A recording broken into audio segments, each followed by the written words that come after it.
خود کہا آؤ میں تمہیں نماز پڑھاؤں. اب پہلے سے تو کوئی پروگرام نہیں تھا، حضور کے شاہین شان بچھانے کے لیے بھی کچھ نہیں تھا.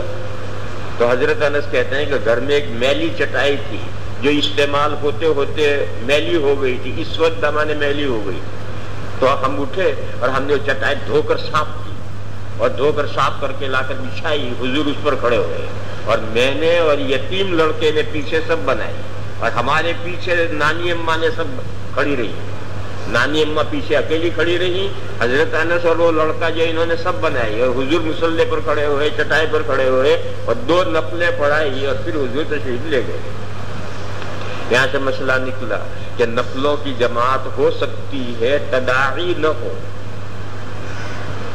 تداعی کے معنی باب تفاعل ہے، جس کے معنی ایک دوسرے کو دعوت دینا، چلو بھائی چلو بھائی چلو بھائی چلو بھائی، یہ تداعی ہے.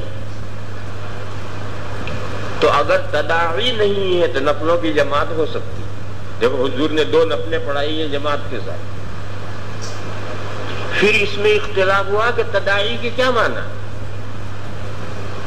حضرت مدنی قدس سرہ یہ فرماتے تھے کہ تداعی کے معنی مصباح اللغات میں دیکھو کیا معنی، ایک دوسرے کو بلانا، چلو بھائی چلو بھائی تہجد کی نماز ہو رہی، چلو شریک ہونے کے لیے ایک دوسرے کو دعوت دی، جب بلائی ہے تداعی.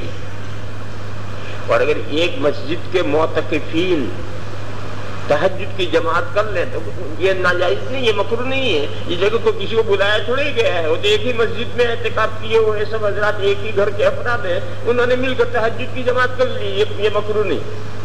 محلے میں سے لوگوں کو بلا بلا کر دعوت دے کر لا کر شریک کیا جائے تو یہ تداعی. یہ حضرت مدنی قدس سرہ کی رائے تھی. اور حضرت اپنے زمانے میں جہاں اعتکاف فرماتے تھے وہاں تہجد میں خود امام بنتے تھے اور قرآن کریم سناتے تھے.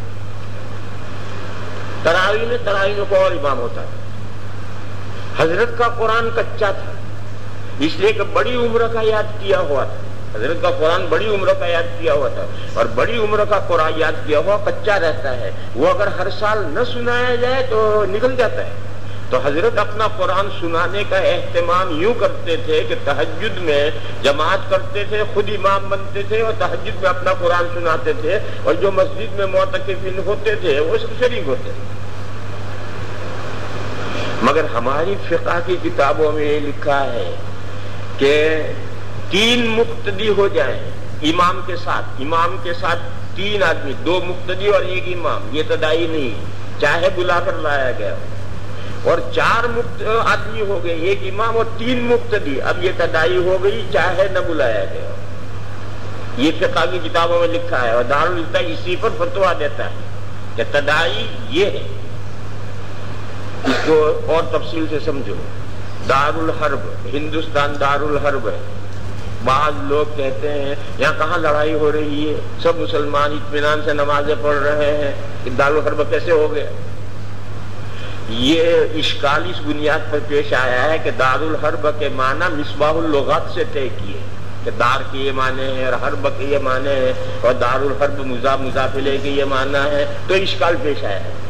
حالانکہ دارالحرب یہ فقہ کی ایک اصطلاح ہے، لہذا مصباح اللغات میں اس کے معنی نہیں دیکھے جائیں گے. جاؤ فقہ کی کتابوں میں دیکھو کہ دارالحرب کی کیا تعریف ہے. وہ تعریف ہندوستان پر صادق آتی یا نہیں آتی؟ نہیں آتی تو دارالحرب نہیں ہے، اور وہ تعریف صادق آتی ہے تو دارالحرب ہے.